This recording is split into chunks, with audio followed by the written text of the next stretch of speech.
माणसं काय करतात, खायला म्हणलं की सगळ्यात पुढं. कशाला?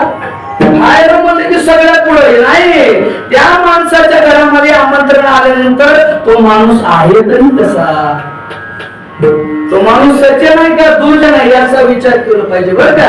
आणि एवढंच नाही, तो जो अन्न बनवणार आहे, जो काही स्वयंपाक बनवणार आहे, त्या स्वयंपाक बनवण्याकरिता जे काही पैसा अडका येणार आहे तो पुण्या मार्गाने पैसा कमवणं याचाही आपण विचार केला पाहिजे.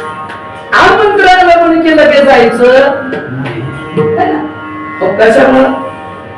दुर्जनाच्या घरातलं अन्न जरी पंचपक्वान्न जरी असलं तरी खायचं नाही. मग काय करायचं? कुणाचं खायचं?